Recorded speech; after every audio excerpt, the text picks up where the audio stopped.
as a self-described fat person. Yeah. Do you think there's different body standards between men and women? 100%. Right now, we have a big trend for the dad bods. So my wife says, no, it's great. I'm not allowed to take my shirt off when we're walking home from dinner because I might attract people.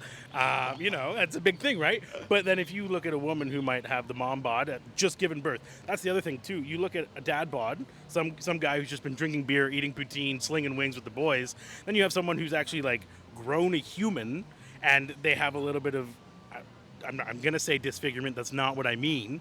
But you have that change in the body, and then people shame them for the way they look. Whereas you have the guys with like a gut, it's like the beer belly.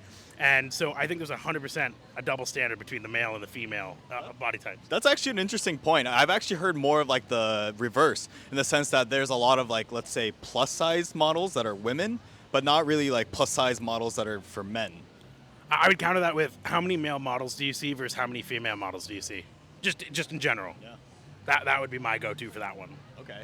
Last question. So, America, Canada, obviously part of Western societies. I don't know what it is in like Canada, but at least in America, it's probably one of the fattest countries in the world.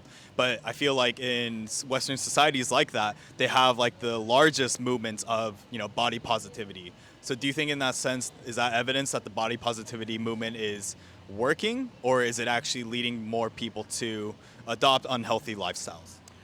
I think it adopts more of an unhealthy lifestyle because, like we were talking about before, when you look at the fact that like people can do whatever they want to do, and then you add that focus into what they're doing. Like if you look at you have the shows like My 600 Pound Life, 1,000 Pound Sisters, you're analyzing what they eat calorie by calorie. Even in Europe, there's a show, it's Super Size versus Super Skinny, and they take the people and you have like anorexia on one side and extreme obesity on the other, and they make them switch meals for a week.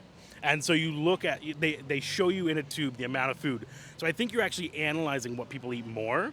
And I think it's actually making it, people see it, but then they think, you know what, no one's going to accept it. So then they just kind of carry on. So I don't think it's actually helping people get healthier.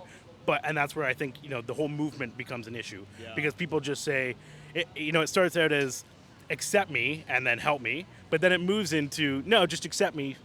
I'm just going to keep eating and I'm going to do what I want. You can't tell me what to do. Very well said.